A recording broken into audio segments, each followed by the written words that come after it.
Hi, everybody. So I decided to go live a little bit early tonight. Um, they have switched me over to the new Facebook, so I don't know if it's going to work or not, so we'll see. Hopefully, I'll be able to. I'm going to type something here, and hopefully, you'll start hearing me and seeing me pretty soon. Hi, Deb. So, is everybody hearing me that's coming in so far? I gotta get in here to see if I can figure out where I'm at here.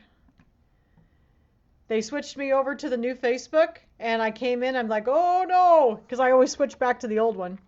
Is everybody hearing me okay? Seems okay? Good. Every week is an adventure. You never know if it's going to work or not. I got my tablet out just in case. I needed to have my tablet to be able to see the comments, but I think I'm going to be able to see everything. Just thought I better think ahead a little bit when I saw that. How is everybody this evening? So make sure you say something when you come in so I know you can hear me okay. Great. Everybody's hearing me? Great. Cool. Okay, well that's a relief. I never know with Facebook but from week to week what's going to happen. They have a tendency to change things, and I think we're finally going to be on the new uh, version of Facebook. The new look of it. I don't care for it. I hope they have things fixed because half the stuff didn't work. So I'm hoping they have stuff fixed so we can work on Facebook. Cool. So how is everybody this evening? We're gonna do a little quilting tonight. I kind of got lost in this today. I sat down this afternoon after I had something to eat and started quilting, and I love quilting these little things. So it's so fun to quilt in the hoop and in the machine, and so I've really enjoyed working on it. So I had to stop. I had to stop so I have something to do tonight. So I think I can turn my tablet off. I think we're going to be good. So I don't need my tablet, but I had it up here just in case we needed it. So what has everybody been working on this weekend? Is everybody working on Ginger's Kitchen? I know a bunch of people were going to. I'm getting ready to do something for the fall, for after the first of the year. I'm getting ready to work on that. Oh, and I finished this weekend. This is supposed to be a bench pillow, but I made it into a wall hanging, and this is from Jingle All the Way. So it has the little I'll hold, see if you can see it. It has the little houses, and then you put the little lights across them, and you make little stars for the top of the trees. And there's little I don't know if you can see them or not, but there's little berries on the wreaths. It's fringe for the wreaths, and then put little doorknobs on. So I finished this up. I had it all done, except I didn't have the rest of the embellishments on it, and I didn't have the binding. So, but anyway, this is supposed to be a bench pillow, and I made it into a wall hanging. And this one I just did red on the back. Now, the bench pillow, the Ginger's Kitchen I'm going to do tonight, I'm actually going to make it into a wall hanging like this, instead of making it into a pillow. We'll go through the pillow information, and I'll show you on the one I did before. Oh, people are getting their fabrics cut. Great. Oh, and Marianne's on her third Hello Winter. Marianne, I have to start mine because I want to make one for my dad for Christmas. So I have to get busy and I have to pick the threads. That's the hard part. Once I get the threads picked, I'll be okay. But I thought this was cute. This was fun. This was from Jingle All the Way. So that was my last little thing from Jingle All the Way. I finally got everything done. So I'll set this over here and get it out of the way. That was really fun to do. So good. People are getting their fabrics cut. Great. Sometimes that's the biggest thing. If I get my fabric cut, so like when I do these projects, usually what I do is I'll cut two of them at the same time so that they're both ready to go, and I don't have to cut again to do the second one. So it's nice to get everything cut and bagged and ready to go. So then it goes faster when you get ready to sit down and work on it, doesn't it? And I'm going to show you a couple things that I've been playing with. And you've been working on Ginger's Kitchen too, Denise. Yes. Um, so I did a couple different things with the quilting on this one than I have in the past. So I'll show you a couple of little shortcuts that I use just to make it go a little bit faster. Hi, Colleen. And we'll talk about Kimberbell has some new um, uh, designs, the quilting designs for Christmas. So they have some more new Christmas designs. So if you don't have the ability to do the quilting in your machine, like a lot of us do, but there are a few of you that don't. We can do. Hi, Lynn. We can do you can do the pre-quilting and then put the backing on. Actually, you wouldn't even have to with the pillow. You could just sew the parts together. You wouldn't have to put a backing on it. You would have the no-show mesh in it. So we can talk about that a little bit too. I like to quilt through the whole thing. This is going to be a wall hanging, so I actually put pretty fabric on the back. And instead of just the muslin. Normally if I'm going to make a pillow, I just put muslin on the back to quilt it. But it depends on what you're making out of it. So I wanted to do a wall hanging. This one's for Judy, so she wanted a wall hanging instead of a pillow. So I'll keep the pillow and she can have the wall hanging. So are there any questions so far about what we've done? Denise, it is a little hard to find it. If you go to, they have two websites now, and their shopping website is called mykimberbell.com.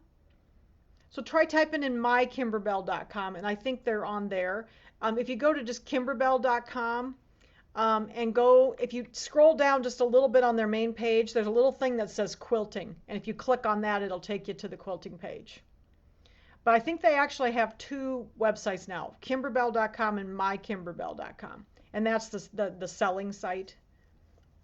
So I went and looked at them. They have some really cute ones. They don't have any borders, though. I was hoping they'd have some border designs for Christmas because I'd like some of those border designs. I'm probably going to use those more than the blocks because I like to quilt through all the layers. So, but I was watching, I don't know if you guys watch YouTube. I watch YouTube sometimes if I don't have anything else to watch. So I got on the Kimberbell YouTube channel and I've just been sitting watching YouTube. Kimberbell YouTube, like their tips for Tuesdays that they do every Tuesday. And that was very helpful because I picked up a couple things that I didn't know, like the website thing. And hi, Marcia. And they showed some of the new things that they've done and, that kind of stuff. And some of the videos for the events are up there. Are you using the Ginger's Kitchen ones, Colleen? Very good. Because I know you don't have a machine that does the quilting, so that's awesome. Isn't that nice that they offer that to people so you have more options of the quilting? So that's so nice that you can use those. Yeah, a lot of these blocks are quite small, so you'll be using some of the smaller ones. But that's great. I'm so glad that they did that to offer for people that don't have the quilting ability on their machines. So, because I use that ability because I like it and it's fun, and I do own some of the borders though. The Kimberbell borders, because I like the border designs are really cute. So I'm hoping they'll do more for Christmas because they don't have any Christmas ones. So, okay, so I think we're good. I think everybody's kind of getting in here, and I think everything's working. You must be able to hear me because you're answering me when I'm asking questions. So good. Okay, so the first thing we're gonna do. Let me turn this camera around here. We're going to talk a little bit through the sewing. In order to be able to quilt this tonight, I had to sew it together. So let's do a little bit of, just talk through a little bit of the sewing. It's very easy to sew it together. And they give, the one thing about Kimberbell that I really love, they have such good instructions. And they have lots of good pictures in their instructions. So the sewing the pillow together section starts on page 11. And so what they do is they have you sew it together in sections. And so, some of the pieces are your pieced blocks or like your embroidered blocks, of course. but they also have some filler blocks. So what I did, and I don't know if you can see this in my book, I went through and marked the filler blocks so that I knew which colors they were, so I could find them easily in my bags. So I have them all marked. So I went through and marked those so I could find them real easy, because I was having a little trouble. Some of the pictures are kind of small. So that's one tip I would give you, is to mark those as well so you can find those little filler blocks. And then, then you sew together your first section, 1/4-inch seams, and I use that piecing stitch on the Q tab, Q02. I like that piecing stitch. Then I can use my regular J foot. I like to sew with this foot on. This foot glides over things better than some of the piecing feet do. So I use Q02, the piecing foot, and run your fabric right along the edge. You get my 1/4-inch seam. And you want to be pretty accurate with your seams on these. Here's section 2, and again, I've got all my numbers for my filler blocks. Section 3, there's actually 5 little sections, so they kind of did it by rows, kind of. And section 4 and section 5. So it's pretty self-explanatory of sewing it together. The one thing that you want to be very careful of is when you're ironing on these, remember, there's mylar, there's vinyl. Is there any vinyl on these? There's glitter vinyl, but I don't think there's any vinyl. So just be careful that you're using a pressing cloth. Ask Jan how she knows, because I've melted my vinyl on things before. So just be careful when you're ironing the seams that you have using a pressing cloth for that. The one thing I wanted to tell you, though, let me see if I can get this up here. So here's mine. This is mine sewn together. Okay. The one thing I did do, let me see. I've got a piece over here that's not quilted. So, when I do, people always ask me, do you open the seams? Do you turn them to one side? And generally, when I do these, so many of the blocks are embroidered, and they have that shape flex in them. And I found that if I open the seams up flat, they lay so much better to quilt over them. They're not so bulky. Okay, so I would recommend probably opening your seams. That's what I did with all of these, especially if there's 2 seams that have shape flex in them. It just makes them kind of thick, and if they're turned to one side, everything kind of makes it bulky, and it's kind of hard to quilt and have it not have like a bump. So that's normally what I do. That's one of my tricks, is that I like to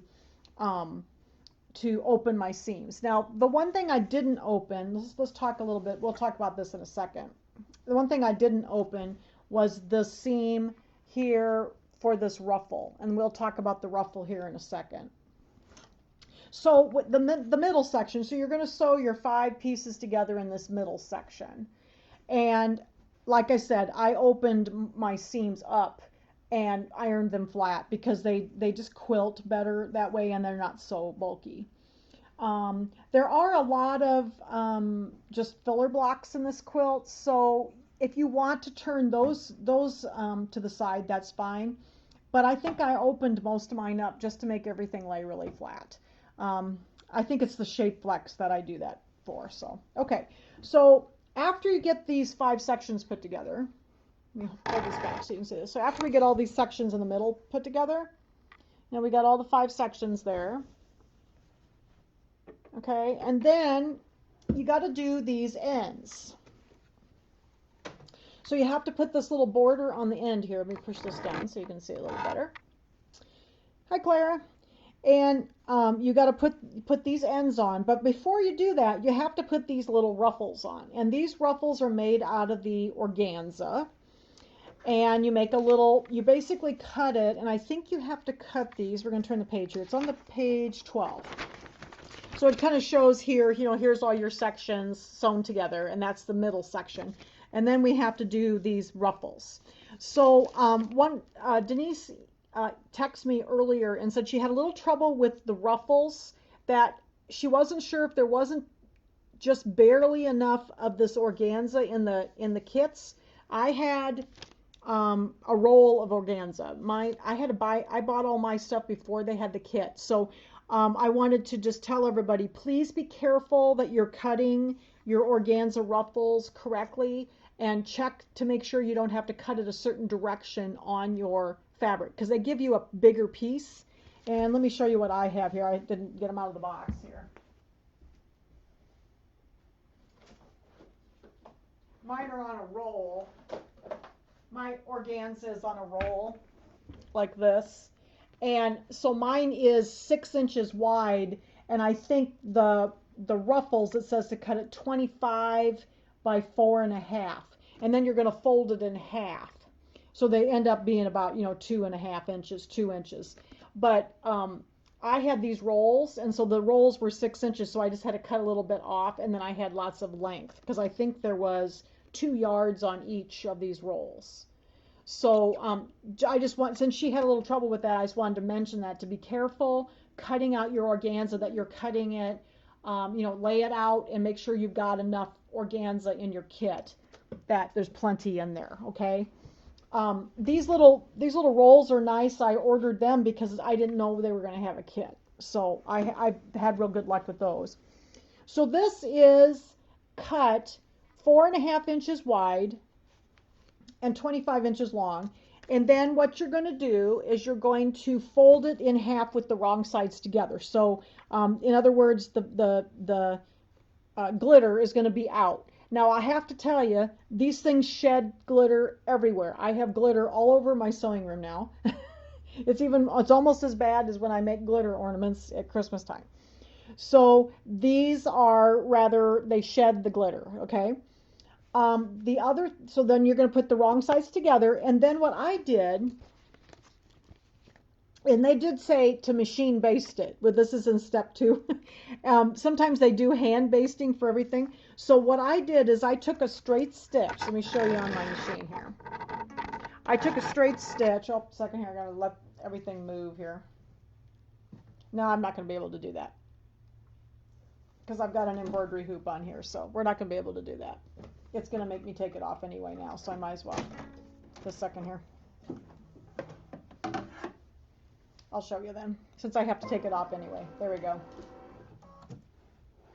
Okay, so it was 6 by 54, so I didn't have enough for my 6 by 6 square. So it was it was only 6 inches wide by 54 inches long.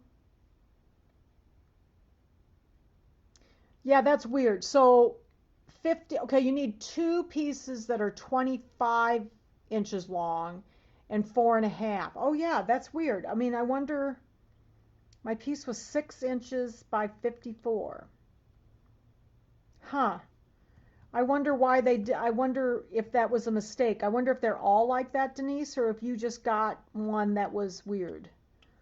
So, yeah, because 54, that would be 50 inches. And then you'd only have 4 inches left at the end, to do your little dress. That's weird. I'm sorry about that. So anyway, I've got a piece for you out of my little roll. So I cut you a little 6 inch by 6 inch piece. Hopefully they're not all like that. If not, I'll email them and let them know that there's a problem. So maybe they'll send us some if everybody's having the same problem. So, okay. So what I did is I took my machine and I just did my straight stitch. I like to use 104. It doesn't matter. 103, 104. And then what I do is I take my length all the way up to 5. So that's the longest stitch that I can do on the machine when I do this basting or gathering stitch. And then what I do is you want it to be a very scant 1/4 inch, so you don't have you won't take the chance of seeing the stitches in your seam. And then what I do is, instead of starting with the bobbin thread, let me see if I can show you, even though it's in the embroidery mode here. What I do is I put my bobbin in like this, because I don't want to have a knot at the end or anything. So I put my bobbin in, and then I'm not cutting it off. And then I take my needle, I put my needle down and needle back up again. Whoops, except but my needle's not threaded. Just a second. You have to have it threaded. What's it telling me? No, it's mad. Sorry, guys. I wasn't planning on doing this part, so. Oh well. It's not going to let me thread the machine, so let me see if it'll let me do this. I'm trying to do this without taking the foot off. It gets mad if you don't have the right foot on for certain things, so then it won't let you do certain things. So the excitement of live camera, right? And I'm not going to be able to thread this either. Okay, so when you bring your thread up like this, okay, when you bring your thread up, then if you don't cut it off down here on that little thing, then you can get a long tail, okay? And so what I do is I do that and put that thread so I have a long tail at the beginning of my basting stitch, and then I basted down, and then I pulled it out. Instead of using my cutter, I pulled it out and clipped it off so I had long threads on both sides. That way, when I went to do my when I went to do the gathering, I had some threads on each end to work. So hopefully that makes sense. That's how I did this. So, okay, so just a second here. We're gonna see if it'll let me go past this, and I'll go back to the embroidery side so it doesn't get mad at me here. Okay. The machine gets very angry if you try to make it do something in the mode it is not in. Okay, just a second here. There we go. All right, so it should be okay now. It was mad. I think it was because the feed dogs were down, so that's why it was mad. So, okay. So hopefully it'll let me thread it here in a minute. Once we get it back in the embroidery mode, everything should be okay. Okay, so that's how I did the basting on the ends, these ends. So I basted it, and then I kind of folded it in half so I could find, the half of here, and then I pinned it, and there is just a raw edge on the end here. That's fine. We're going to put that in the seam allowance when we sew it together. And then I just gathered it from each end to the center, and then I kind of redistributed my gathers. Okay, and then you want to stitch that on before you try to put the end piece on. So I stitched it on with a kind of a scant 1/4 inch seam just onto the center of the pillow. And of course it's laying this direction towards the pillow. And then I took my ends and laid them on, and then stitched a full 1/4 inch seam on my ends to put each end on. Now the one thing you want to be careful of when you do this, when I was doing my first one, I thought, oh my gosh, I haven't got this right. So I had my ruffle was going this way instead of this way. So you do have to turn this seam. I don't know if you can see it very well. This seam right here, this last one, you do have to press it in towards the center of the pillow so that your ruffle will lay this direction, okay? So we want the ruffle to be laying towards the end pieces. So I had a little trouble with that. So when you do that, though, be careful again when you're ironing, because we've got a bunch of mylar and stuff up here, so you're going to need to use a pressing cloth along here. And don't press the ruffle, because if you do, it's going to get really flat. All right, so just make sure you don't press on the organza. All right, so that is the little ends, so that's done on each end. Now the one thing you might want to check, I had a rip on my first one. Some of these ends, if you're using this fabric like I am, some of you got the kits, there are a lot of words on them, and most of the words are going the same direction. So I had to rip one of my ends off because my words were upside down. So you might want to, check your words before you put your ends on, so that you know that the words you can read them instead of being upside down. I think this one didn't have any words. Some of them don't. Yeah, this end didn't have any words on it. So it is kind of, it's not really directional, but there are a bunch of words, and they all seem to go the same direction. So anyway, I wanted to make sure that my words were up right side up. Okay. So that is your basic top. Okay, so we got that all put together. And then what I did to sandwich this, I'm going to get this out of my way here for a second, and then we'll put it back on. Is there any questions about the Any questions about the assembly? Does that make sense? It's very well written out in the book, and these little ruffles are very simple to put on. You just have to be careful when you're pressing not to press on them and get them all flat, okay, and creased. So when I went to do this today, if you're going to do this as a pillow like I did the first one, then I would tell you to use some batting. Okay, so I used my batting unless you have done the pre-quilting in what that Kimberbell gives you. So if you want to do that pre-quilting, you would not be doing any quilting afterwards. They would not. You would just use the. You will have the no-show mesh on the back, and that's just fine. You don't need any fabric. But if you're going to quilt like I'm going to quilt, if you're making the pillow, you want to just use muslin back here. Okay, you don't need anything fancy. I use pretty fabric because I'm going to make mine a wall hanging, and I wanted it to be pretty fabric. And then when I'm quilting, see, then I can see the quilting through the back of the quilt, of the wall hanging. Okay. If you do this with the, if you want to make a wall hanging and you've done the pre-quilting, then you would put your pretty fabric then on the back and just stitch in the ditch through all the little blocks to hold it together. But there would not be any quilting through the backing. Okay, that's the difference. I kind of like the quilting through the backing. I think they hang a little bit better that way. But if you have no other option, that is a wonderful option of quilting. And it gives you very cute quilting, and you can quilt block by block. So there's absolutely nothing wrong with that. I generally like to quilt afterwards, then it's quilted through the back. That's just my preference. So whatever you like to do is perfectly fine with this. Okay, so since we have this all together, and what I did then, I sandwiched my batting and then my backing.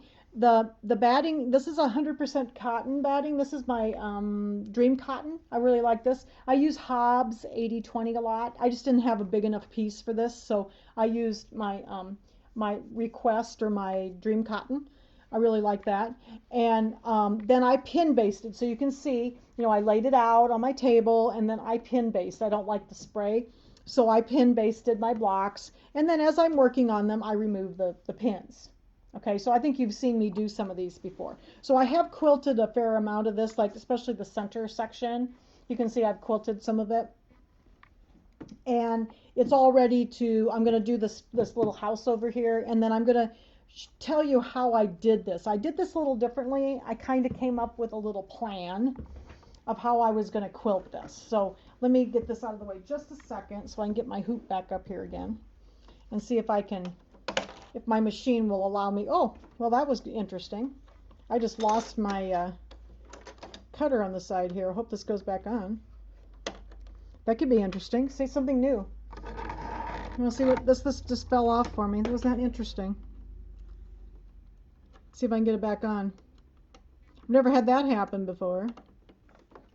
I don't know if it, I think it went back on. It just pushed right back on. Now I can't find my bobbin. Okay. So now I'm using, I don't know if you can see it up here. I like my, you can use anything. You can use embroidery thread. You can use whatever thread you like. If you like Aurifil, whatever you like. I'm using Auraquilt, like I use in my long arm. I use this through the machine all the time for quilting. I really like it. It's a polyester thread, but it's very smooth and it runs through very well. So I've got that in the bobbin and I've got that on the top. Now my machine's a little cranky here, so we're just going to rethread it and see if it'll be happier now.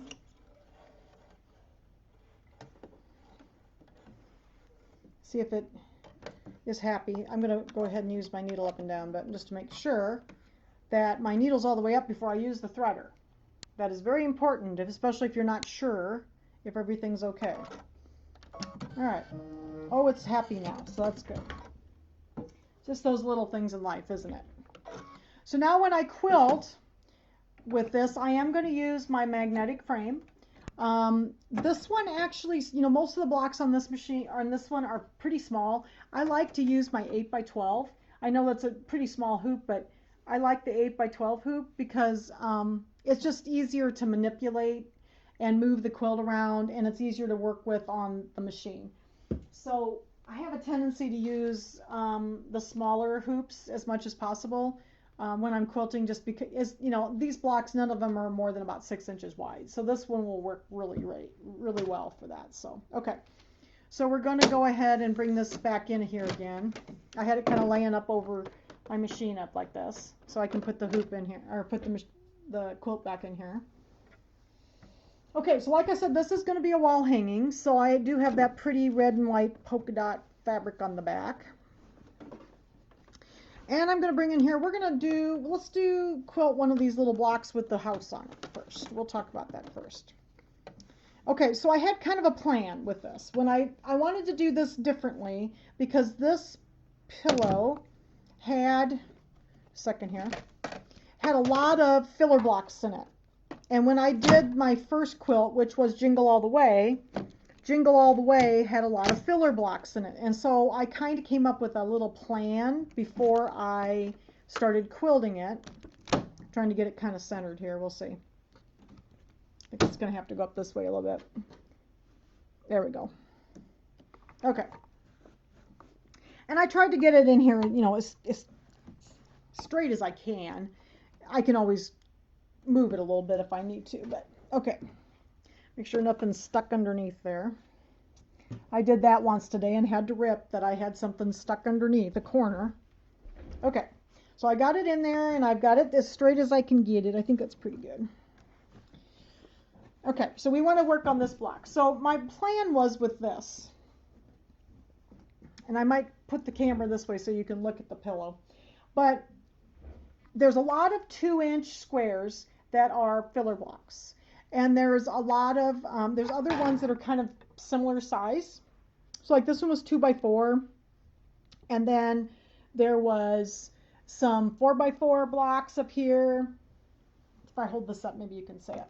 I'll hold it up so you can see. So like there's a 4x4 block here, and there's 2x2 blocks here. And then, you know, there was a couple of these pieced pinwheels. And there was some of these longer, this one's the same size, but this one's vertical instead of horizontal, you know. And so what I decided to do to make this a little faster for me to quilt this, I decided that I was going to make a decorative stitch in each one by size. So like the 2x2s have the same decorative fill in them. So I always know that when I get to a 2x2 block that doesn't have anything in it, I'm going to put that particular one in, and I just saved it in my machine.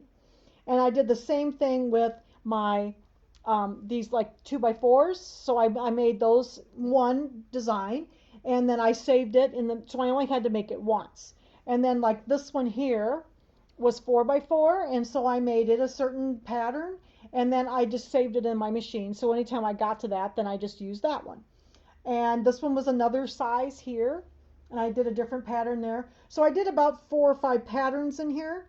And then if it was an applique or if it was a pieced block, I used a stipple so that you would see more of the pattern of the block or the applique instead of the background quilting. So that's what I did. I just kind of came up with a little plan. And you can do it any way you want to. Oh, Lynn, yours is 6x56. See, that's what it should be, is 6x56, because that makes sense. Because it should be 25 and 25 would be 50, and then another 6 for the little dress. So that should be enough. It should be 56. So evidently,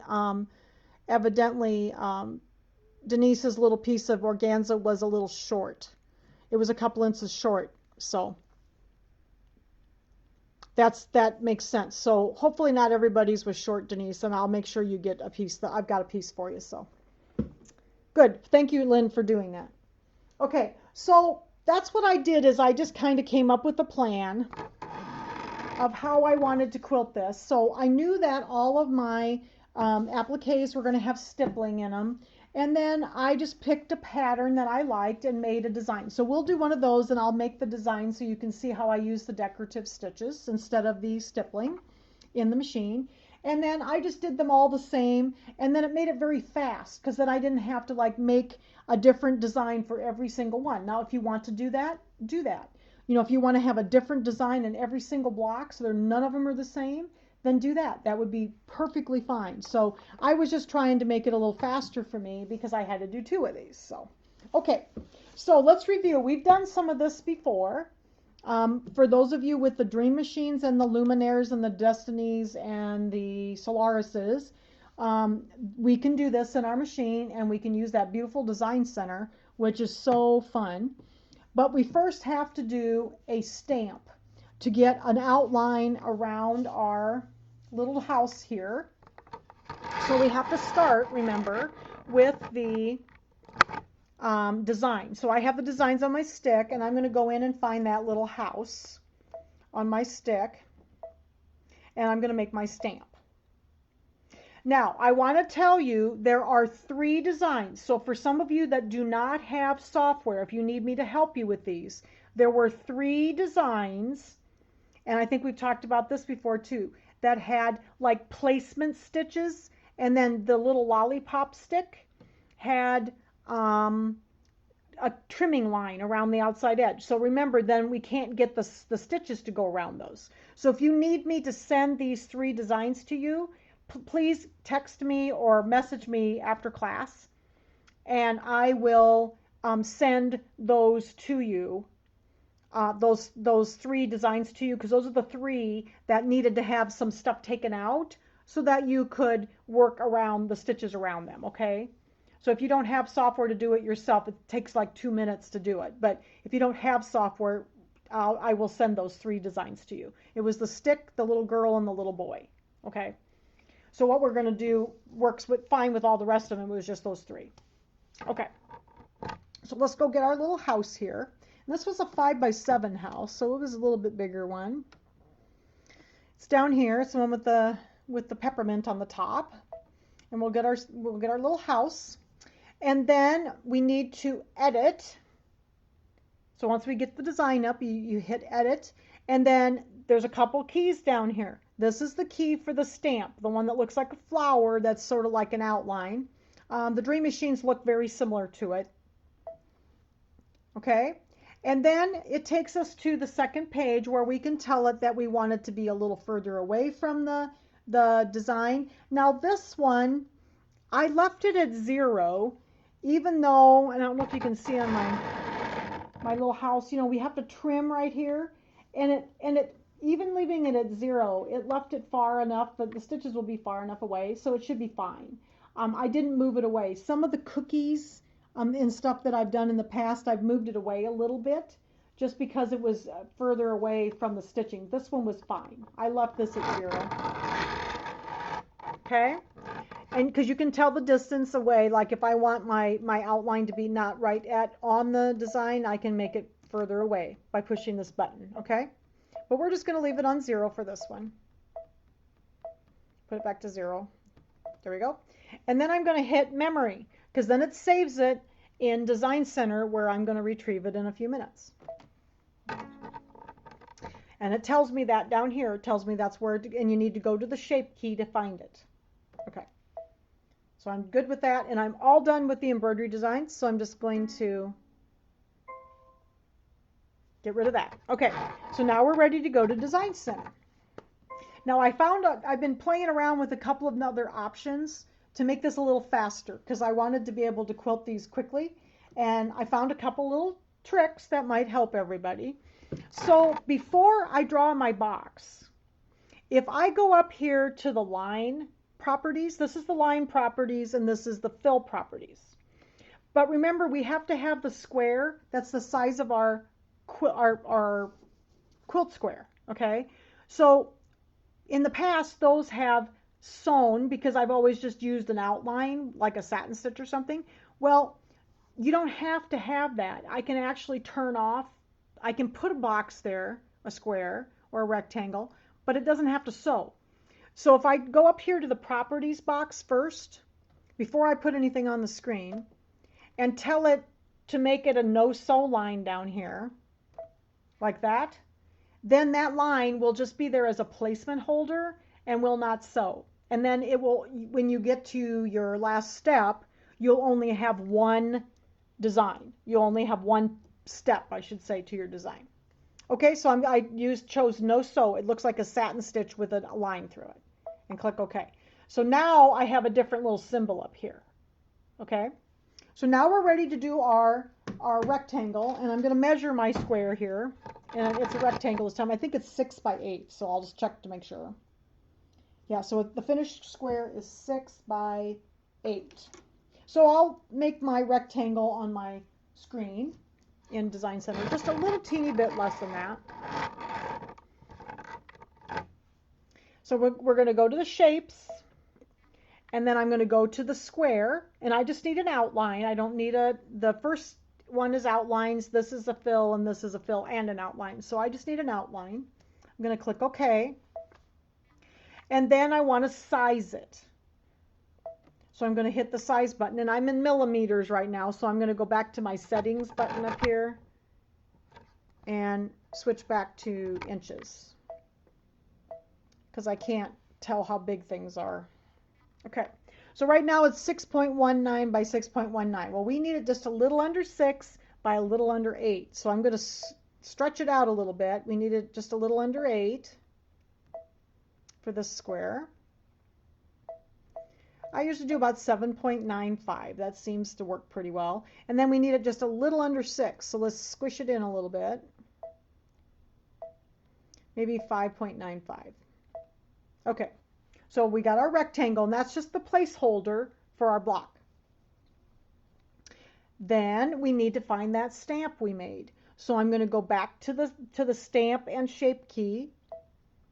And then remember the little flower? Here he is. So we need to go find our stamp that we just made of our little gingerbread house. So here it is, the first one there. And then I'm going to click OK. And there's the house. And that's the way it is centered in the block. Now, if you do some of the other blocks, sometimes they will, orient a block in the applique in a block in a different place. Like for instance, those gingerbread people. I might do a gingerbread person tonight if we have time. But those are kind of on the left-hand side of the block or on the top right hand. So you need to move this piece. When you bring that stamp in, you have to move it so that it is in the correct place in the block, and you can do that. So like right now, if I wanted to move that stamp down, see it's selected with the red box. I can go into the size button again, and I can move it with these move keys. Okay, if I want it in the center, I just hit the center button. It automatically comes in centered, but if you need to move it to orient it correctly in your block, hit the size key, and then that's where the move keys are, so you can move it around, okay? So it's centered, that's where I want it. And now I would like this one, since it's going to be an applique block, I would like stippling in this one. So I'm going to choose my properties here for my fill, and I'm going to choose my stippling. And this one ought to work well with the red because it's a light colored fabric. So I think the red should show up, so I'll just leave it in red and click OK. And then I have to place my stippling in there. So to do that, I have to get the little paint bucket, which is my fill button, and then I'm just going to touch between the stamp and the square. And then it puts my stipples in. Okay? Then I'm going to click Next. And this is where I like to be in millimeters again. So I'm going to go back up to my settings button, back to it's either 8 or 9, depending on which machine you have. And I'm going to go back to millimeters for a minute here. Okay. Now I like to make my stitches a little longer. 2.0 is very short, so I usually make mine about 2.5, kind of a standard size. And then I like, I generally choose around 6 millimeters for the distance. When I'm doing larger quilts, I make it a little bigger, but this one's not, most of these blocks are pretty small, so 6 seems to work pretty well.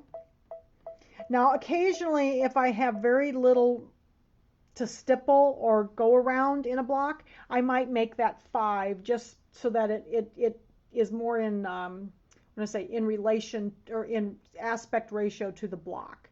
So most of these I've done at 6. So we're going to set it at 6. And then the next step is going to leave just a teeny tiny little bit of room around the outside edge so that we have a little wiggle room. And then the Dream Machines and the Destinies don't have this button. This one allows me to do either a single stitch for my stippling or a triple stitch. Well, I want it to stay single, and that's what it defaults at, so I'm not going to touch that button. And then I think I'm happy with that, so I'm going to go ahead and hit set and OK. And now we're over on the embroidery side of the machine. So I'm ready to do this. Now, the one thing I've noticed, this is one of the little quicker things that I found that works for me. I have a projector on my machine, so I do not need to scan. For those of you who have a Dream Machine Destiny, you will have to scan to place your design, of course. So I found a little faster way with my projector, so I don't have to scan.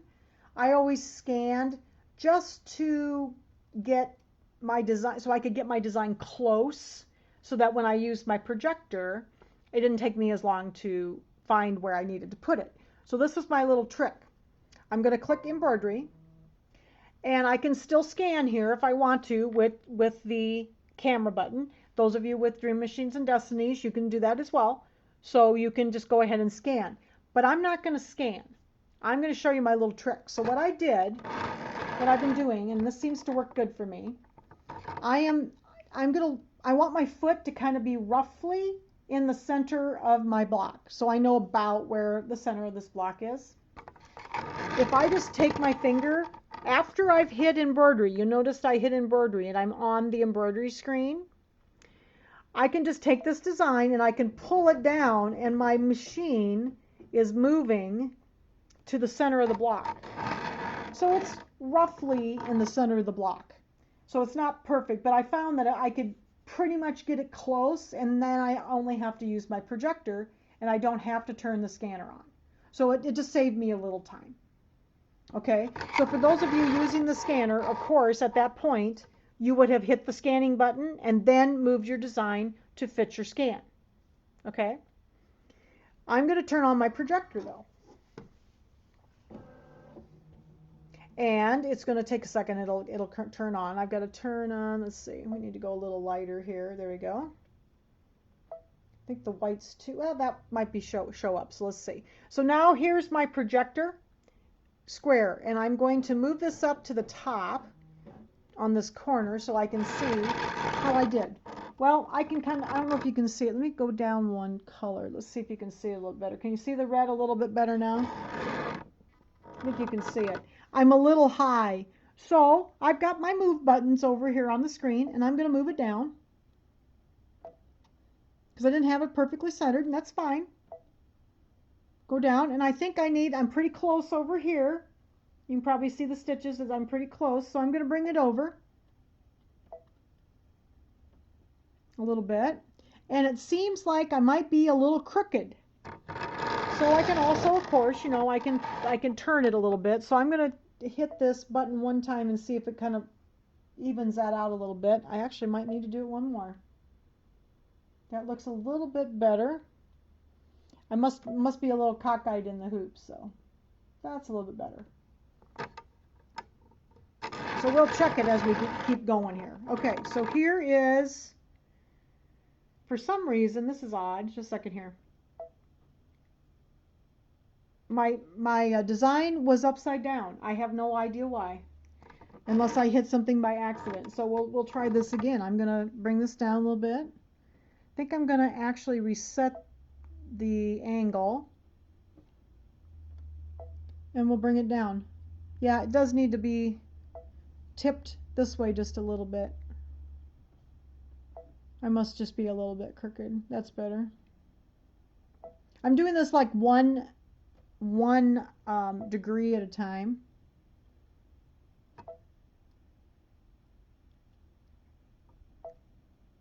Yeah, for some reason, this is very odd. I have to reset this again. This keeps tipping over on me. I have no idea why.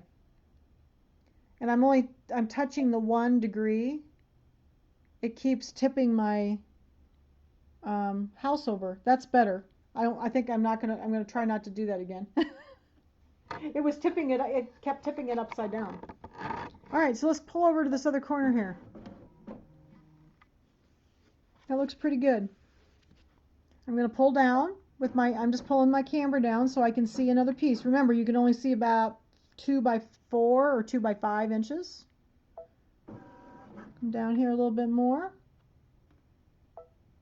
It's looking pretty good. Now there is going to be a little gap down here because I have a seam allowance down here. This is at the bottom of the pillow, so there is a seam allowance here, and that's fine. There's going to be a little gap of a 1/4 of an inch down there. Okay. I just did an update, so sometimes things, things act up strange. So I'd like to have it a little bit tipped, but I think that's better. Let's do it again. That looks good. So I kind of go around this a couple times to make sure my corners look good when I do this. And I do the same thing when I'm using the scanner. I go around and check that I've got it where I want it. That looks good.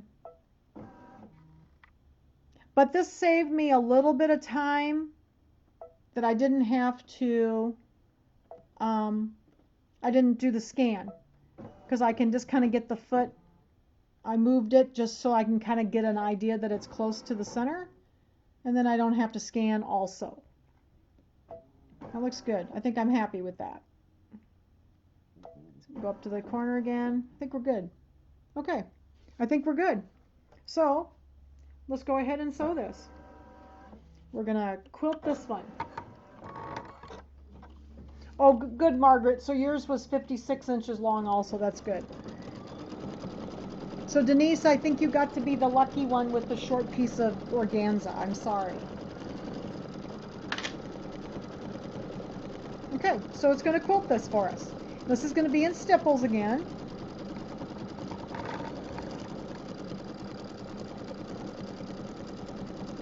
Do you need to have me show you the scanning again? Does everybody remember how to scan by hitting the camera button?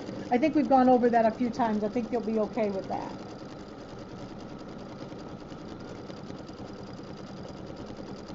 And if that's how you're lining yours up, just do the scan and then line it up just like you have been.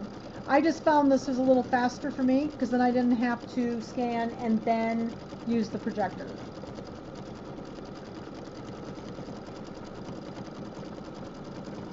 I find this very therapeutic. It was very fun this afternoon. I just sat and quilted my little pillow. I might finish it tonight.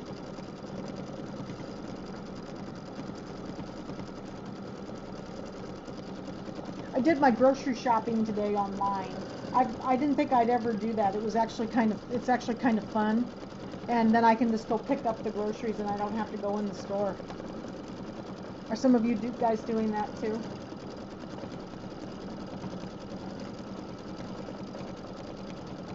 About done.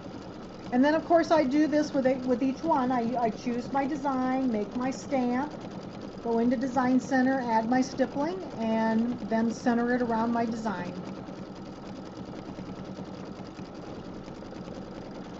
Now would you like me to do one of the gingerbread people since they're one of the offset ones so you can see how I change that? Would you like me to do that?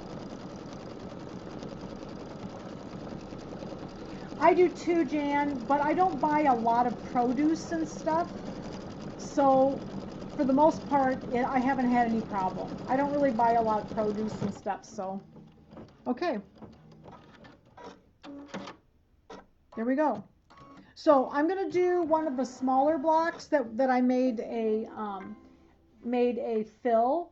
But then if you'd like me to at the end, we'll do one of the ginger people because we have to move the stamp in that one, okay? Does that sound okay to you? We'll do one little block here. I'm going to just pull this up. I'm going to move this over and let's do one of these little blocks over here. Let's see. Oh, I've got some over here. Let's go over this side to do. I did, you kind of want to work inside out. I started on the inside here. You know, you just kind of want to work the inside out here. So we'll do this little block up here because I think I can get the gingerbread man and that all on the same hooping here. So let's see if I can get this dropped in here. there's a little square above my finger, above his head up here. This is the little girl, I guess. So there's a little one up here. We'll do that. Okay. So you can see how I do the decorative fill. It's a little different. Okay. Sure I got it in there. I think I got it in there. Okay. So I'm done with that one. And then we'll do the little gingerbread girl over here, okay, since we've got her in the hoop. I think I've got it so we can do both of them. Okay, so we're going to close this out. And I'm not going to save it because I don't need to do another one of those blocks. Oops. I got an end. I always have to be careful. Okay, so now this one, since I'm going to do one of the plain blocks, I'm going to use a decorative stitch. I'm just going to go into Design Center directly because I don't need a design to do anything with that. So I'm going to do just a decorative stitch, and I want to do a fill, so I'm going to make the size of my square first. Now these are the ones, like I told you, I saved all of these in my machine so that I didn't have to do it again, because I made all my 2x2 blocks the same and all my 2x4s the same and all my 4x4s the same. I just saved it in the machine to help me to save time. It just saved time, and then I just saved it in the machine. Okay, so we're going to do, this is a 2x2 square. I'll measure it just to make sure. I think it was, though. I think these are all 2x2. Yep. So when I do these, I need a fill. So remember, the first tab is an outline. The second tab is a fill. So I'm going to use a fill. And I want the square. And I'm going to click OK. Then I'm going to go up here to my size. I'm going to go down to the size, I'm sorry. And I'm in, that's why I was going up. I'm in millimeters, so I'll go back to inches again. And then I'm going to bring this down to just a hair under 2x2. So we'll go just a little under 2x2. I stayed pretty much right at 2 because there was no appliques or anything in it. So I think I maybe made it 2.98 or 2.97, just that it was very close to the full 2. I should say 1.97. It's 2x2. Sorry, guys. So let's go down here. I'm going to make it maybe 1.97, 1.98, something like that, because it's just going to be filling that square. Okay. Then I've got the size I want. Then all I have to do is put in the fill that I want. So I'm going to go ahead and choose my fill by using my fill properties. And then I'm going to use the decorative fills for these. And this one I had chosen a, and you may have different fills than I do, because depending on the machine, you know, I have a couple of upgrades in this one, so it has more fills. And then like some of the Dream machines don't have as many. Unless you have upgrades, then you'll have more. So you'll have to kind of look through your fills. But the fill I had chosen for my little squares was this number 16, which is, it's like a little line, and then it has like a little star in it. So I thought that was cute. So that's what I chose for that. I'm going to click OK. And then I'm going to, I think the red, sometimes I use yellow. It depends on the size, the color of my block. The red should be okay for this one. And then I need to place that, of course, in my square. So I'm going to go ahead and hit my little paint pot and then touch the square, and it will make that little design. Okay? Then I'll click Next. Now, there's going to be some other options here because these are decorative fills. So I just use the 100%. Generally, the 100% fill, like the pattern, is relatively small, and you know, all of these blocks were pretty small. But if I was doing a bigger quilt that had bigger blocks, I might maybe change the size, make them a little bigger, make it a little smaller, that type of thing, depending on what I'm working on. But the default settings are pretty good for these small blocks that are in this quilt. So this percentage thing here is the angle. So I could actually turn it like 90 degrees. You know, I could do all kinds of things with the angle. The third button down is, it says off. And what that does is it adds an outline. If you turn it on, it'll add an outline around it. Well, I don't want an outline on mine. So I'm going to leave that off.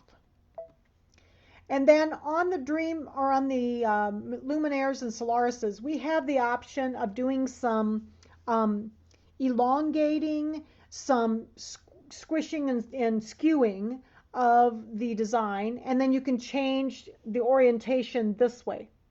That's what these two buttons are here. I just left them at default for what I was doing. I thought that was fine. And then this is also not on the Dream Machine, but we have a thickness design, and you can use these as a single thickness or as a triple stitch thickness. So depending on how many times you wanted to go over the design, that's what you would choose. Now I like them to be a little less dense because it went over them so many times. I usually choose the lighter fill on that, and I'm going to click OK. The Dream Machines and the Destinies don't have that option, so you'll just have one option on there. Okay, so I'm happy with that. I think I'm going to set it and click OK. Now I'm ready to sew. Now the one thing I am going to do tonight, since I have already started this, I'm going to go back and grab my other design that I saved in my machine. So if you need to save it, there's a memory button down here. I want to make sure I use the same design so that in case I did something differently here, it doesn't look odd when I go to quilt the rest of the quilt. So I am going to go grab that, but then I would hit embroidery, and then I'm ready to embroider this. And then what I did then is each of the different sizes, I made a different fill pattern. And then I just saved it in my machine so that I could sew it over and over again. Okay? So I am going to go grab the one that I've been using just so that it's exactly the same. Mine's saved here in the pocket. When you save them in the machine, they're in this pocket. So you can see I have some other ones here. So like, you know, those pieced pinwheels. There was 2 or 3 of those. So I did that. This fill here is for my pieced pinwheels. I don't know if you can see it very well. I can't really get very close. And they're in yellow. This is my little 2x2 stipple that I use for my little pieced pinwheels, the little red ones. And then this little design here is actually one I use to stamp with. Those little sticks that become your lollipops. So I had to do 3 of those, so I saved it in the machine so I could use that design several times.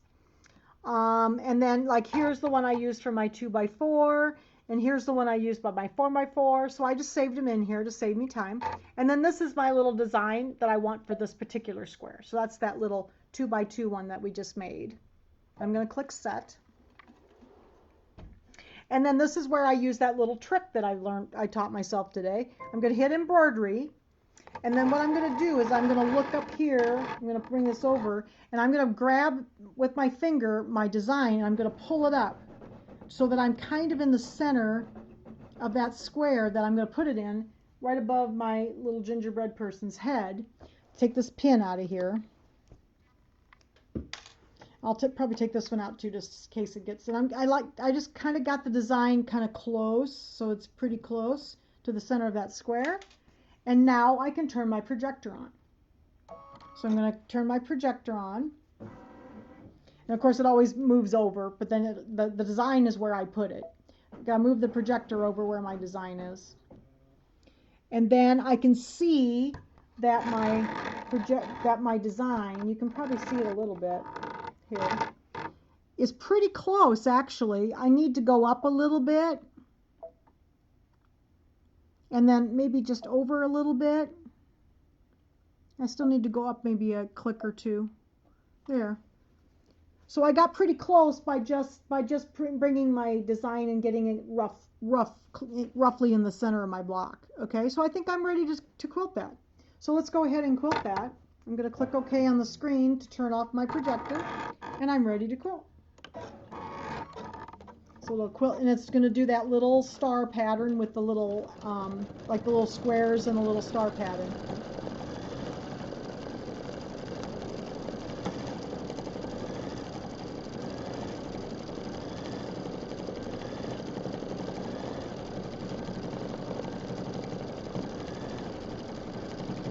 So there's nothing to go around on these blocks. You just, you know, I wanted to put a pretty decorative fill in there instead of putting in um, a stipple, since it made the blocks more interesting. Okay, so there is a decorative filled block, and I just used just a plain decorative fill to make that block more interesting. Okay, so now let's look at this little gingerbread person. Now this is one of those ones that I told you would have to take the lines out because there was like a placement line in the design. So I had to take that out. Let's get some of these pins out of here.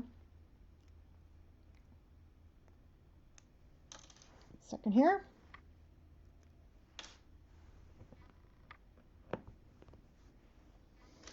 Okay. These down here, well, you know, I might just take a couple of these out too. They're a little bit close for that foot. So maybe this one and this one. Okay. Just in case. All right, so hopefully I don't have to rehoop it. I might have to, but let's see. I'm sure it's pretty square in there. All right. So when I do this one, again, we need, so what I did is I took, let's go back to the beginning here, and I'm going to bring up the design that I altered, that I took out the placement lines. Okay, so I'm going to go back to embroidery and to my stick to get that. Oops. Pointed this way. And when I made these, I put them outside of the folder. So these are the three I altered right here. Okay, so this is the little girl, and it's the one that's standing. So this is the little girl gingerbread. So we're going to choose her, and I'm going to hit set. And then in the edit screen up here, I need to make my stamp. So I'm going to hit edit and make my stamp. And then I'm going to leave it right up against her. Okay, and I think you could actually make them a little closer if you want to. And maybe that would be good. I've always just used 0, but they usually work out pretty good at 0. But it will let you go down below 0. Okay, so we'll just do 0. And I don't want anything inside. And you can see that it kind of goes all the way around her. Okay, and then I'm going to hit memory, and it's going to save it in my design center again. And I think this block, as I remember, is also 6 by 8. Let me make sure. So I'm going to measure my finished block. Yep, 6 by 8. So it'll be just a little under 6 and a little under 8. And I don't need my design anymore, so I'm just going to go back. But this one, of course, we're going to have to move the design so that it is oriented the way the square is. So I'm going to go to Design Center. And I'm going to do that little trick that I learned, that I'm going to choose my outline first before I draw my box. So I'm going to choose that outline, and I'm going to turn off the outline. I just need a placement holder and click OK. So then I don't have that extra line all the time. Okay? So I am teachable. I learn new things every time I get into this stuff. So, okay, then I'm going to get my square. So I need to go get my square. And then my outline. And click OK. And now we want to resize it. So I'm going to have to go back to, oh, I am in inches. That's good. My phone keeps dinging here, so I want to make sure that everybody's still hearing me okay. Okay, so now I'm going to resize this. I'm going to hit size, and I'm going to squish it in a little bit because I want it to be just under 6. So maybe 5.95 should be okay. And then just a little under 8 because it's 6 by 8. So we'll go up to 7.95 or so.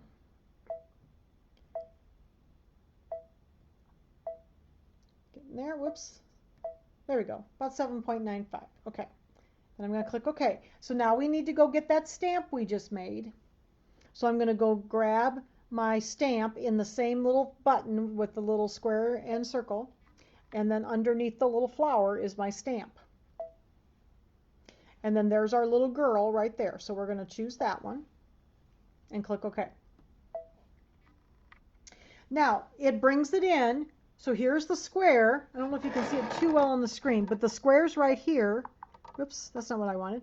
And A second here. I'm going to have to re-choose my little girl here in a second. See if I can get her. Not sure if she's all there. Yep, she is. Okay. Make sure I got her chosen. So there's my little girl, but you see that she came in centered, but that's not how it is on the quilt block, is it? She's over here in that bottom left-hand corner. So we need to orient that stamp by using the size button and the move button and move her down.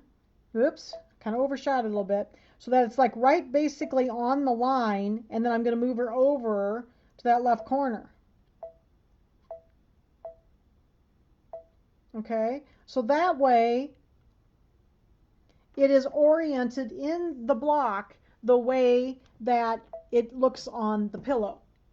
All right, so that is how you do that. If you have something that's different, like when we did, when we did the boo pillow, all of the trees and everything were down along the bottom. So we had to move our design down so that the stamp was in the right spot, so that the stippling would go around it correctly. Okay, so now we've got her in the right place. She's in the bottom left-hand corner. And then I'm going to click OK. And then this one I'm going to make a stipple also. So I'm going to go ahead and get my fill right here. And I'm going to choose stippling. And I think I'm going to make this one yellow because the block is darker and I think the yellow will show up easier for me. So we're going to make it yellow. I just choose a color that I think will work and click OK. And then I'm going to get my little paint pot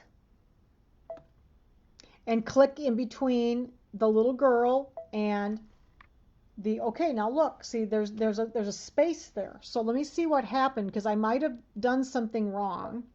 So what I might have done when I went to move it is selected something strangely. So let me see if she's in there. I think I need to, let's try this again. Because see how it filled the whole thing? So that means that something's strange, or there's a break. Oh, I see. There's a break in the stamp. So we can fix that though. Let's bring this up bigger so we can see what we're doing. There's a break probably in this stamp somewhere. So let me look. Make sure there's not a break in it. Sometimes it'll do something like when there's a little thing on the side there. Sometimes there's a break in something and then it will fill the whole thing. So let me look. And I may have to make this into the square. I may have to make it a satin stitch to get this one to work. I hadn't tried this yet. So let's see. I'm going to hit the size button. It's only on live camera, right? Okay, so let me see here.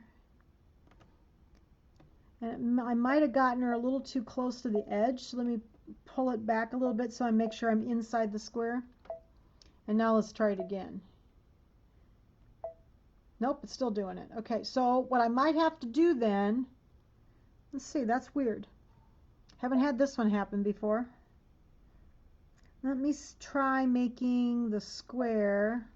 Whoops, undo. Let me try making that square. Let's just try again.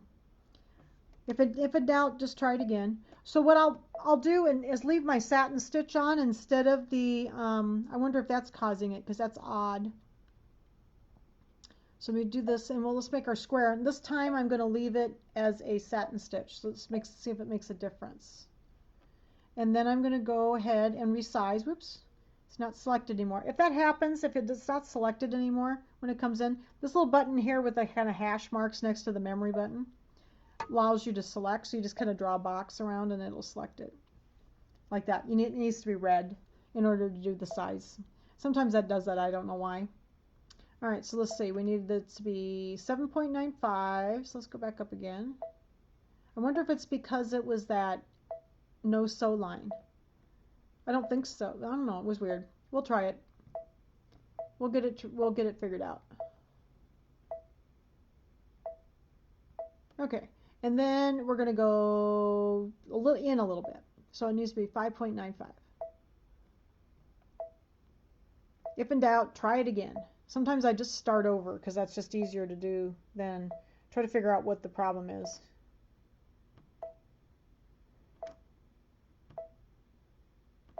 It's going. Come on. It's being contrary. There we go. And then hit OK. And now we're going to need to go get the stamp and go get our little girl. So here she is. And then we're going to bring her over.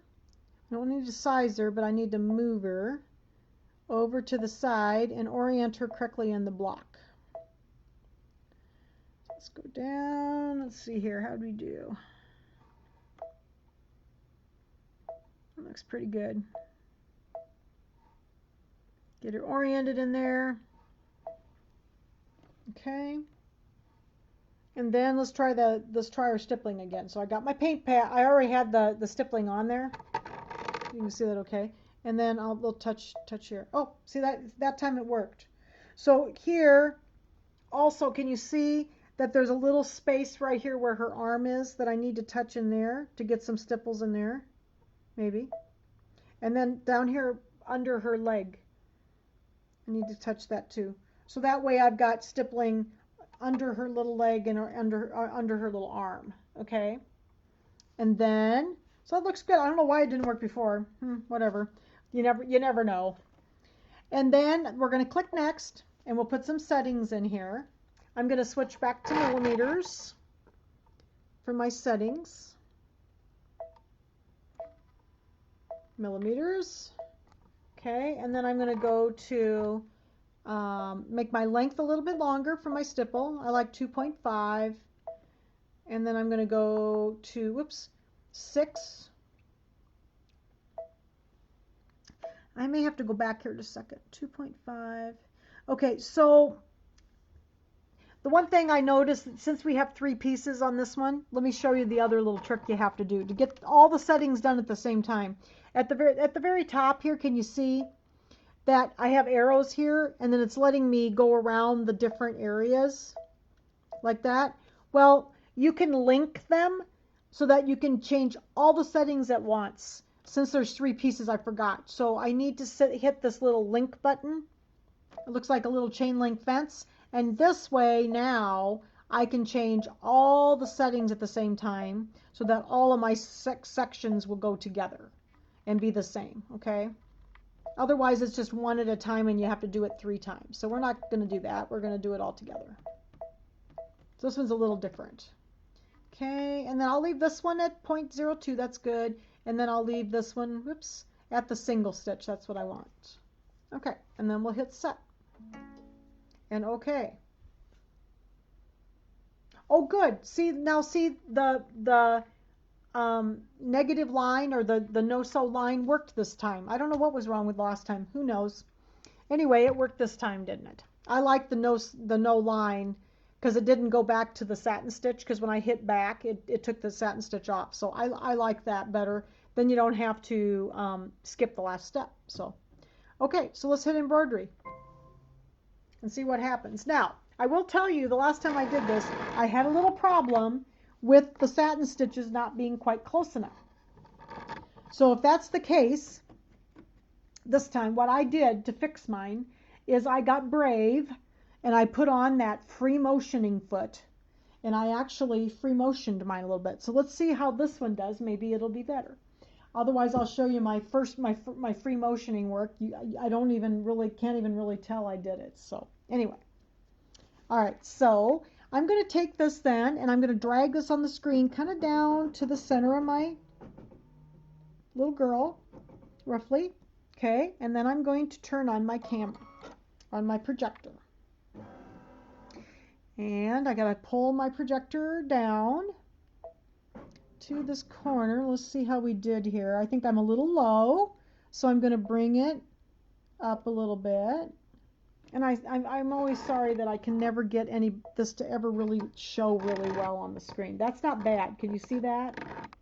My projector?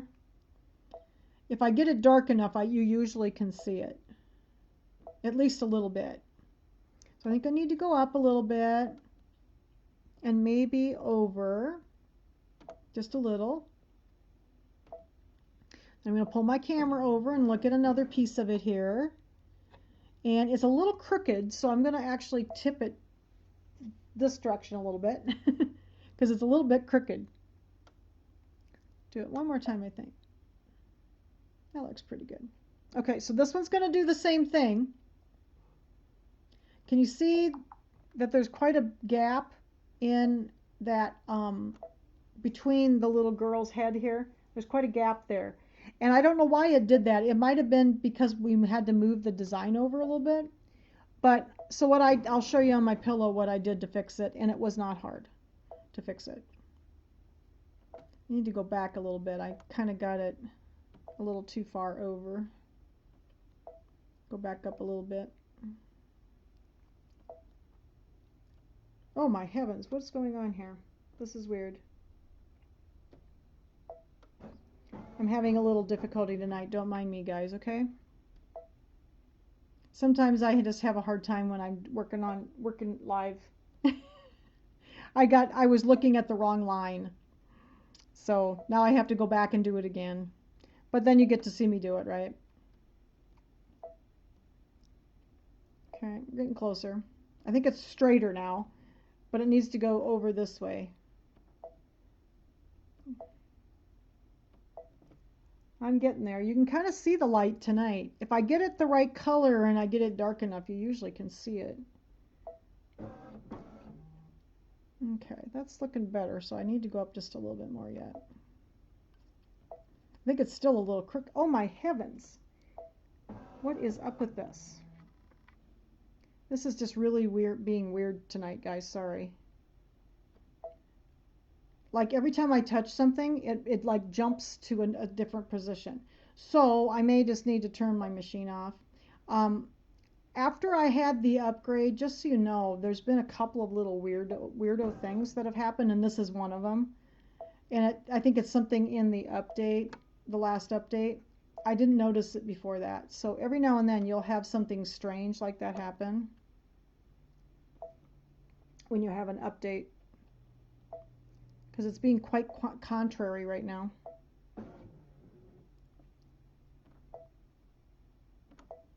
It's like it's jumping all over the place, and I touch one thing and then it totally is gone to a different place. Okay, so that looks pretty good. Let's see if we can go over this side quick before we move anything else. That looks pretty good. But can you notice, I don't know if you can see it or not, there's quite a gap right here. And I had that happen to me before. It sewed out okay, but then what I did is I went in and I free motioned that just a little bit and added some stitches in there, because I just couldn't get it to, no matter what I did, it wouldn't fit in there just the way I wanted it. I think I still need to go up because I'm a little dipped down here at the bottom. Because I think it might have been because we had to move the design on this one, that it still thinks it's centered, I think. So it was just weird, and I could never get it to perfectly line up. But it's not terrible, and I just put a little line of stitching in there and it worked perfectly then. All right, let's see if that looks okay. See if this little piece down here isn't about the right spot. I had a little trouble with these two little pieces too, that they were a little bit, can you set it up closer to the gingerbread girl? I'm trying, but I can't get it any closer, I'm sorry.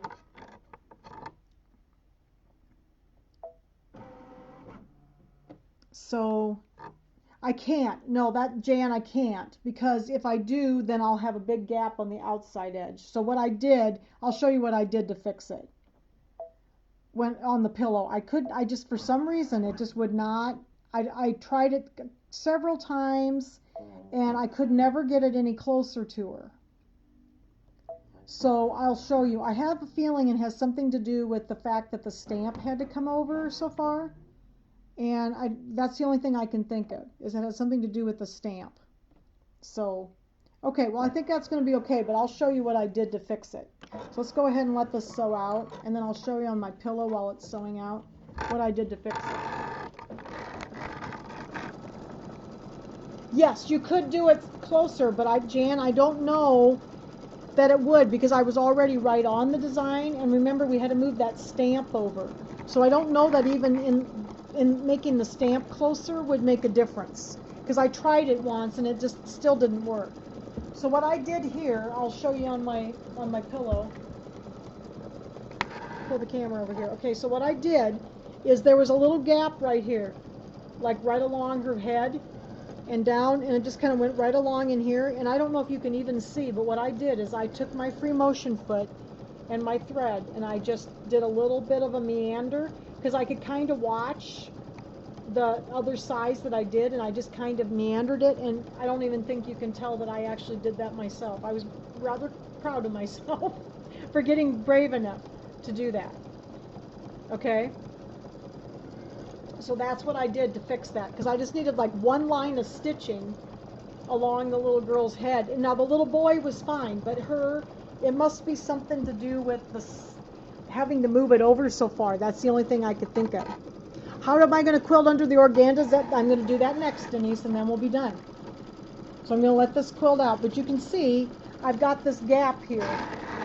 Can you see it? That I've got this gap right here. So I'll do the same thing with my little free motion foot. I'll just take my little foot and I'll free motion along her head there, and just add that little bit of line in there. Because I don't know what it is. It has to be something to do about the moving of it. Because the rest of it looks really good. It's just I needed another little bit of stitching right along here. So I just took that free motion foot and just walked, went through here and through along her head, and then you'd never even know that it wasn't, it wasn't already done. So I was actually kind of proud of myself for doing it, because I've never free motioned before, and I just put I know how to do it, but I just, I've never done it. So okay, whoops, that was kind of on her foot. We may take those stitches out, but we're okay.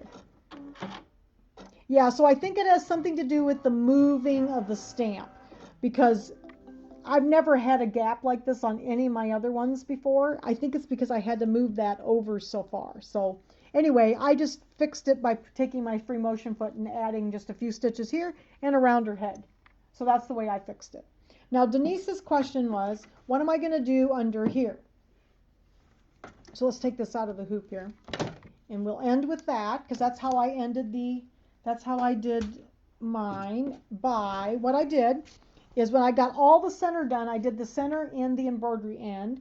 And then what I did with the ends of mine is, since this organza was hanging out here, it was really hard to hoop this and keep this out of the way. So what I did, I just decided, well, I'll just use the sewing machine then. So what I did is I just took it out of the embroidery hoop, and you can see I just used my little serpentine stitch, and I just put rows of serpentine along the ends, and I thought it looked really cute. So you can see it. I just took I started up here by the seam allowance. I just pulled this back, and then I started up here, and then I just kind of put the little, the little, when it goes out like this, I just put that against my foot and just added they're about a ½ an inch apart, and you can mark them if you want, so you go down the lines, but I just used a serpentine stitch underneath there. That way I could pull this out of the way and it would be flat. Okay, and that's what I did on both ends, and that's how I'm going to do this one too. It just makes it very easy, and it was just this was going to be really hard to hoop because this was in the way, and I didn't want to take the chance of getting it stuck in the embroidery. So okay, and then I did both the ends like that, and then you'll be done quilting. Okay, so like I said, I'm going to take my little girl here, and I'll take my little free motion foot, and I'll just add a little line of stippling. It needed to start here, and then I needed to run it right along. I just did one little line that ran right along here, and it looked fine. I was surprised I was able to do it. Yeah, you could tape it down, Jan, but I just couldn't it was sort of bulky, and I was having trouble getting it in the hoop, and I thought, you know what, I'm just going to stitch that part. And you could do a nice decorative fill in here if you wanted, but the little serpentine worked really well, and it was easier to get it in the hoop. I didn't have to get it in the hoop that way. Okay? But you can do anything you want, on these ends. That's just a nice plain fabric. Just if you want to do it in the hoop, try doing it in the hoop. It just wasn't working for me. I was struggling getting my hands in there, and So I thought, well, I'll just sew it because I like to do some of the quilting that way too. So I like straight line quilting. Okay. All right. So are there any questions about the quilting? You know, we went through the assembly, how to get it put together, get your organza and your ends on, and then you want to sandwich it and get ready to quilt. You can quilt it in any way you want. And then next week we will talk about the embellishments, and we will talk about the embellishments, put the embellishments on. I'll show you how I did the backing. So if you are making a pillow, I made the backing like we did the Boo pillow with the 3-piece back. So I'll show that to you. This one is going to be a wall hanging, so I'm just going to be putting binding on this one. And I'll probably put the binding on before next week because I want to put the embellishments on. I like to have the edges done. I might put sometimes I put the embellishments on actually after I put the whole pillow in and everything, just because I can glue them on. But this one I actually sewed a lot of the buttons on. There's a ton of buttons, so we'll sew buttons on next week. We'll put I glued like the little bows on, and I glued. See, I think I glued the bows on, but I sewed all the buttons on with the machine. And then what else was on here? Oh, we'll make yo-yos. So I do have the yo-yo makers up on the website, and they came in. So if you need a yo-yo maker, they're up there. They're like $6.99. If you want to try one of the yo-yo makers, we'll make a yo-yo next week too. So, and those I glued on too. And I thought they turned out really good. I was very proud of myself. I haven't made yo-yos for years, so I thought they turned out really cute. Okay. So and would you like me to show you how to put the little girl's dress on? This little girl's dress too. That's the other little thing. Just a little piece of organza. You just gather it, turn it up, sew it down, put it down, and then you put this little piece of rickrack on it. So we can do that too. So we'll talk about the embellishments next week. We'll do that mostly. And then if you're gonna make the pillow, I'll show you quickly how to do the pillow. Did you sew or glue the rickrack on? I sewed the rickrack on, Denise. So I am gonna sew the rickrack on. I'll probably sew the rickrack on, the big ones on the ends that they go over the ruffles before next week, so that it's kind of done. And then we'll do the rest of the embellishments. And then let's see, the little rickrack though, the little rickrack bows, I glued those on. Okay, are there any other questions? This was a fun class. I knew this would be a fun class to do some of this, and I like to do the quilting. This is really fun. And it goes pretty quickly once you get started. So once you get going, it's really fun. And Colleen, make sure you take a picture of yours that you did with the Kimberbell designs. I'd like to see them. So, okay. So if any of you need me to send those 3 special designs to you that you don't have any software, please text me or whatever, and I will get them sent to you so you can use them to do your quilting. So, okay. All right, so next week we'll be doing the embellishments. Happy Thanksgiving, everybody. That's Thanksgiving week. I think we're going to be closing early on Wednesday, just so you know. I think maybe at 2 or 3. Tim hadn't decided yet, so he'll tell me tomorrow. And so he won't be going down to Davenport again probably till Friday of next week. All right, so everybody have a happy Thanksgiving, and I will be seeing you next weekend for the embellishments. Thanks, everybody. Good night.